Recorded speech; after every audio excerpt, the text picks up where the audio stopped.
तारीख 4 नवंबर यानी कल थी। अब महाराष्ट्र में 288 सीटों के लिए कुल 8,272 प्रत्याशी मैदान में उतर रहे हैं। महाराष्ट्र में बागी प्रत्याशियों के चलते महायुति और महाविकास अघाड़ी का खेल खराब हो सकता था, इसलिए कल दोनों गठबंधन ने बागियों को मैनेज करने में पूरा जोर लगा दिया। महायुति के कुल 24 बागियों ने अपना नाम वापस लिया, जबकि एमवीए के कुल 21 बागियों ने नाम वापस लिया है। महायुति में बीजेपी के 10, शिवसेना शिंदे गुट के 8 और एनसीपी अजित पवार के 4 बागियों ने नाम वापस लिया। वहीं एमवीए की बात करें तो एमवीए में कांग्रेस के 10, शिवसेना यूबीटी के 7 और एनसीपी शरद पवार गुट के 4 बागियों ने नाम वापस लिया है।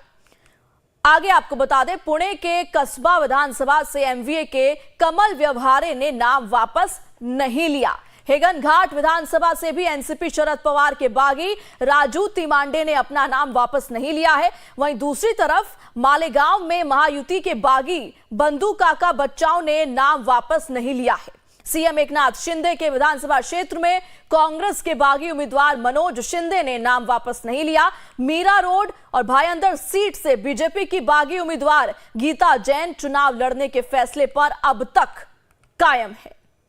तो आपको बता दें, महाराष्ट्र में नाम वापसी की आखिरी तारीख कल थी यानी 4 नवंबर। और महायुति में किन बागियों ने नाम वापस लिया है उस पर एक नजर।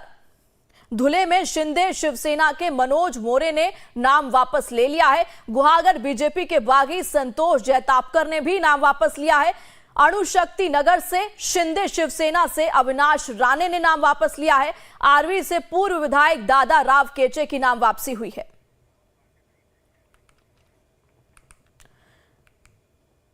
इस खबर पर आगे की जानकारी के साथ हमारे संवाददाता शुभम जुड़ चुके हैं। शुभम, नाम वापसी की आखिरी तारीख कल थी 4 नवंबर को, लेकिन अभी भी कुछ प्रत्याशियों ने नाम वापस नहीं लिया है। इसके अलावा क्या कुछ अपडेट है?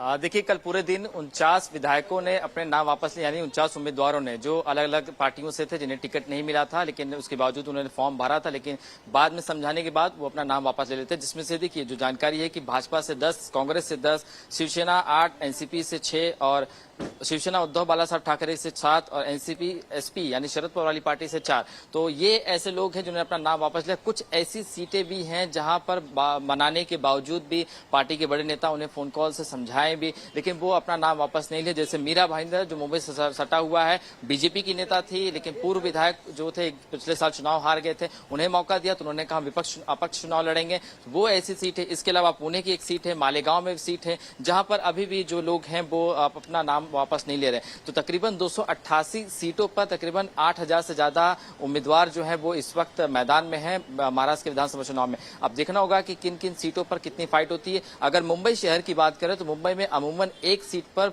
10 से 15 उम्मीदवार जो हैं हर सीट पर उतारे गए हैं। एक से दो रूलिंग पार्टी की होती हैं, उसके बाद जो विपक्ष होती है उनके उम्मीदवार उतारे गए। तो कुल मिलाकर कहा जाए कि जिस तरह से जो 49 विधायक थे जो उन्होंने बगावत की थी वो अब वापस आ चुकी हैं, जिसमें से बड़ा नाम गोपाल शेट्टी का भी है, जो बहुत अच्छे सांसद का, उन्हें सबसे ज्यादा अटेंडेंस लगाने वाले लोकसभा में वो शख्स थे, लेकिन उन्हें लोकसभा टिकट नहीं, तो उन्हें विधानसभा चुनाव लड़ने की उम्मीद जताई थी। फॉर्म भी भरा था लेकिन वापस ले लिया देवेंद्र फडणवीस जी के कहने पर। तो ये देखिए जिस तरीके से जो घटना घटी है, इसे हम समझ सकते हैं कि कहीं हद तक तमाम जो बड़े लीडर हैं वो अपने विधायकों को उन्हें आश्वासन दिया कि सरकार बनी तो एमएलसी बना देंगे या आने वाले समय में आपको कुछ अच्छा पोस्ट दे देंगे। इसी वजह से उन्हें मनाया गया है।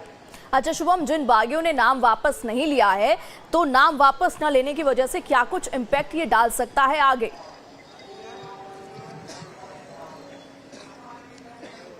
देखिए, जिन बागियों जो प्रबल दावेदार थे, जो पिछले कई चक्कर लगातार मुंबई के चक्कर काट रहे थे, बड़े नेताओं से मिल रहे थे, जो विधायक थे, ऐसे लोगों का भी पत्ता कटा है।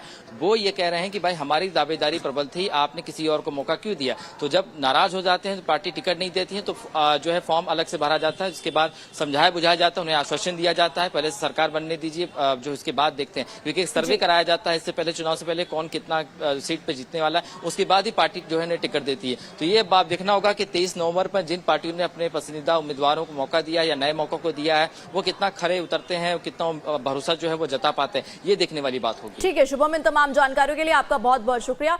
चलिए अब रुक करते हैं अगली खबर का।